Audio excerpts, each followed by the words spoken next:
Mr. Luby has cards. Bill, you got some cards? Just tell us who you represent. I represent the Illinois AFL-CIO and the We Are One group. Go ahead. It doesn't stay like that. Just hold it. You have to lift it up. Yeah.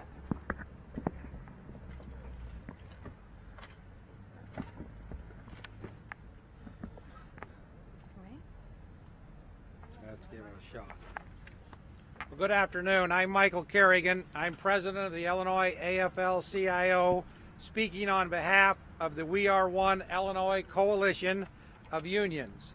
We represent the teachers, police, firefighters, nurses, caregivers, correction officers, child protection workers, snowplow operators, highway maintainers, and hundreds of thousands of others, both active and retired, who serve the people of Illinois each day. Workers and retirees didn't cause this problem. Over a lifetime of service, they paid into their pensions out of every paycheck. But politicians failed to honor their own responsibility. We are seeking justice to right the wrongs of politicians who shirk their responsibility, first to pay their part and then to uphold the Illinois Constitution. We are fighting for the modest life savings of working people, for the integrity of the Constitution, and for the basic principles of fairness. Working people and retirees who earn modest pensions and always paid their share shouldn't be punished for the failures of politicians. Make no mistake, we arrived here today due to the failure of politicians to pay their own part. In fact, it's happening as we speak. The governor pushed for the expiration of the 2014 income tax rates, resulting in tax breaks that disproportionately benefit wealthy people and corporations. Now he's pushing for extreme pension cuts, in effect, to pay for those tax giveaways. In November of 2014, the Circuit Court ruled that SB 1 was unconstitutional and void in its entirety. Having concluded our argument in front of the Illinois' highest court, we believe they will agree that this pension theft litigation is unconstitutional. Now we're going to hear from two women whose livelihoods are directly threatened by pension cuts. First is Becky Spinner. She's retired after devoting more than 20 years to preventing fraud for the Department of Human Services. Becky? There you are. As he said, I'm Becky Spinner. My husband and I live in Litchfield, and for more than 20 years, I worked first for public aid and then for the Department of Human Services. For the last 13 years, I worked as support for fraud investigations and recoupment in the food stamp program. It was a job to make sure that nobody cheated and to put a stop to those who did. I worked hard every day. I did it because I believed in service, and I believed in making sure that nobody got something that they didn't deserve. That way, we could ensure that every family who really needed help, the money was there for them to get it. But now, if these cuts go through, it's me and my family that are being punished. After 20 years of public service, 20 years of paying in, 20 years of helping stop fraud schemes, it seems like politicians are the ones running the fraud scheme and the victims are workers and retirees like me. I'm almost 64 years old. My pension check is about $1,300 a month after taxes, dental, and medical insurance. I then pay co-pays on 7 or 8 prescriptions because I have both asthma and diabetes, and those mount up quickly. You pay the household bills, which my husband and I share, and basically there's not a whole lot left over after that. We have 4 grandkids, and I'll admit I do spend a little on them, but isn't that what retirement's supposed to be about? Being able to enjoy your family? Instead, these last few years, we just feel like we're looking over our shoulder at every turn. My husband and I are soon to celebrate our 45th wedding anniversary. We should be able to enjoy these years.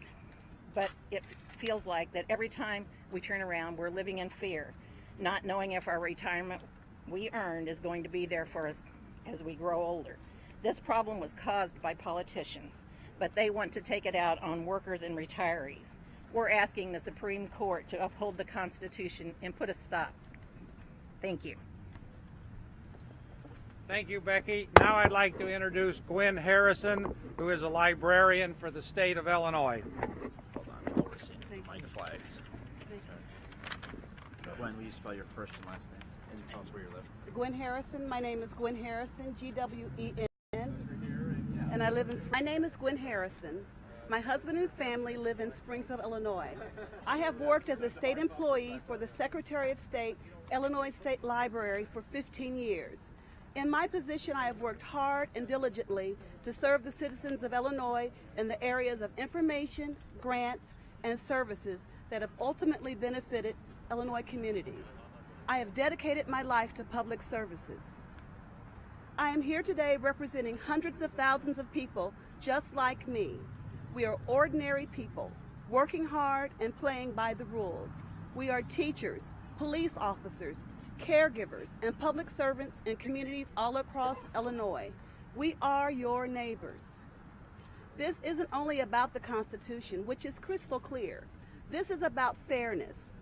I paid my share faithfully out of every single paycheck, and working people like me who earn a modest pension shouldn't be punished for the failures of politicians. When I retire, my pension will be a significant portion of my income to support me and my family. My life savings is at stake today. I'm here today asking the court to do the right thing. And the right thing means to honor the Constitution in regards to our pension and in all things. The right thing means to honor the men and women who dedicated their efforts towards the great state of Illinois. The right thing means to support, not attack, those who have spent decades of their life as public employees, as well as those who have just recently joined our ranks to serve their communities. I am asking for everyone to do the right thing, the fair thing, and the just thing. Thank you. Thank you, Gwen. And now I'd like to introduce Michael Freeborn, Senior Partner with Freeborn and Peters, Legal Counsel for We Are One. Michael? Thank you, Michael. Well, we've presented our case to the Illinois Supreme Court, and we are hoping for a ruling that will affirm the decision by the lower court that Senate Bill 1 is unconstitutional and void in its entirety, because this is not some garden variety dispute between private contracting parties. This is a case involving hundreds of thousands of individuals in our state who were promised pension benefits by government officials, and yet over decades those government officials consciously underfunded those pensions to lead us to the situation that we are in today. And when government officials betray promises like that to the people of the state and then try to justify this type of legislation on the grounds that we suddenly have a fiscal emergency that requires exercise of the police power to solve it, it's just immoral. What's happened here is that the state itself has created this problem and now seeks to load onto the backs of these hardworking individuals the solution to the problem they created. And the state's argument that there is a fiscal emergency rings a little hollow when they just got through reducing the income tax by some 25%, and when members of the General Assembly have acknowledged that there are alternatives, there have been alternatives that they haven't even considered yet. The state calls this law the pension reform law, reform, as if there's something wrong with the promises that they made. But the fact of the matter is, this is a pension renege law, and the state is attempting to renege on those very promises made to these folks. If you can't trust your own elected officials to deliver on promises they've made, promises that are guaranteed by our Constitution, we're all in a lot of trouble. Myself, my partners, John Shapiro and Dylan Smith, have been honored to have the responsibility of representing these folks, and we look forward to a prompt ruling by the Supreme Court. Thank you.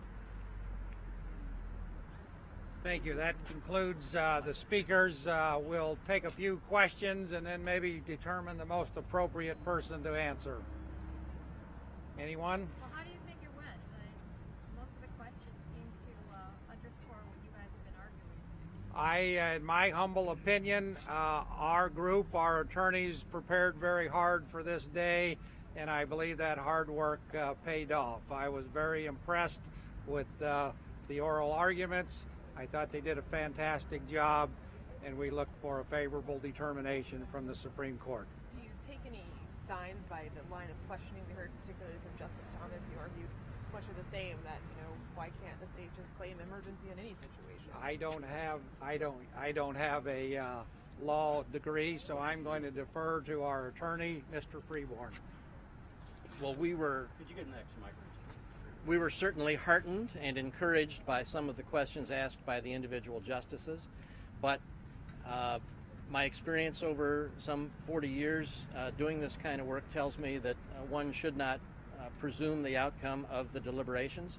Sometimes justices are just trying to probe to get a deeper understanding of the issue. So I would not read anything into it or to presume the outcome, other than to say that we hope and trust that our Supreme Court, the third branch of government, after the executive and after the legislature has done what they've attempted to do here, we count on the judiciary to assure that the Constitution is respected and honored. Well, the governor said there's no plan B, that this law has to be the one. What should the people of Illinois take away from that? There are Plan Bs. Can you, Stated if simply. This is could you address the issue about Justice Thomas asked to what extent should the court give merit to the argumentation by the constitutional framers in the original language? What is your interpretation of that, and what would you advise the court relative to how to weigh those arguments? As we said in our briefs, the history of the Constitutional Convention and the framers of this very language made it very clear that they intended to guarantee that these pension benefits would not be diminished or impaired. And that's exactly what the state is attempting to do here, contrary to that constitutional guarantee. If this is affirmed, is there any solution the state can have to reform pensions while not stepping on this clause? We believe that there are numerous alternatives that the state has not yet fully explored. But are pensions untouchable? Pensions are protected by the Pension Protection Clause of our Constitution, adopted by the people of the state of Illinois. You said there are other options. Do you dare to say a few? Well, they fall in two categories, revenue and expense. And the state has had at its disposal alternatives for every decade that they've underfunded these pensions. Why are the unions willing to give something still? I mean, you did originally on the original SB one. You're going to, you know. I'll leave that to Mr. Carrigan. Okay. We've always said we wanted to be part of the solution. We've always said we want a fair and constitutional solution. As I said earlier, we have focused a tremendous amount of energy and time and effort focusing on being part of this lawsuit today. Next steps, our group will soon meet. Obviously, we'll debrief from what happened here today. We'll patiently wait for the Supreme Court's decision, and then as a group, we'll decide how we'll take steps forward to be part of solving the pension problem. But again, it has to be fair and constitutional. Any idea of time frame when we'll hear from this decision? You guys know? From the Supreme Court, I do not, Mr. Freeborn. We know it's expedited. Does that mean we're going to hear soon? It is expedited, and we do expect that we'll have a prompt ruling, perhaps in April or May. Do you want to respond to the states? Have you thought about how you're going to approach the case if they do decide to send it back to the circuit court? We'd have to read the opinion carefully and decide what we do then. We'll just take the one more question over here, and then I know there were some folks that didn't get to hear from the retirees, so if you want to do one-on-ones with them. Do you want to respond to the state's claim that you guys are arguing that there will be no shared sacrifice, that comment that was made in court? Well, that's primarily why we objected to SB1 and why we're standing on the courthouse steps today, because there was no shared sacrifice. It was entirely on the backs of our retired or our active and retired workers that are in these pensions. So we're going to conclude with that and give you a chance to do individual interviews. So thank you very much. Thanks a lot. Oh, excellent. Roland, go ahead. All right. I want to make sure you get your name. All right. Christina Rasmussen, KRISTINA RASMUSSEN. And your title? Executive Vice President, Illinois Policy Institute. So can you just explain your reaction? You stood here, you listened to the unions, you were in the courtroom. What was your reaction to today? The reaction is pretty simple. Illinois has a pension crisis that desperately needs to be reformed, and the justices heard really compelling arguments why we should be allowed to make those reforms going forward. The Solicitor General pointed out that the reform before them today really only takes care of 1/5 of the pension crisis, that more will need to be done, so they certainly should not slam the door right here, right now. And so what is your response to, we heard a lot about, well, the state created this problem. And so they're using police powers as their argument, but you guys created this. What is your response to that? Yeah, the politicians did create the problem, which begs the question, why would we want them continuing to run the systems going forward? We need 401k style pension reform to get the politicians out of the system. We tried tax hikes, which is what you heard the unions ask for. In fact, 90 cents out of every dollar from that 2011 income tax hike went towards pensions, and yet the system is worse funded today than before. Tax hikes will not solve this problem. It's just going to drive more people out of Illinois. What we need is benefit reform, and that is what we need to see come back from the justices.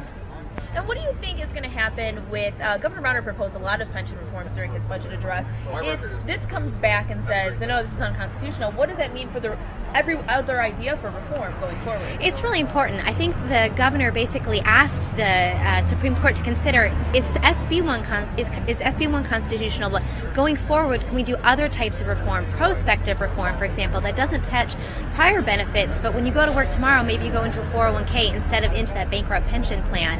I think that justices have an opportunity to offer a lot of insight on what we can and cannot do, and we need to move quick. I mean, this pension system is bankrupting our state. Jobs are leaving. They've got to move now while they can.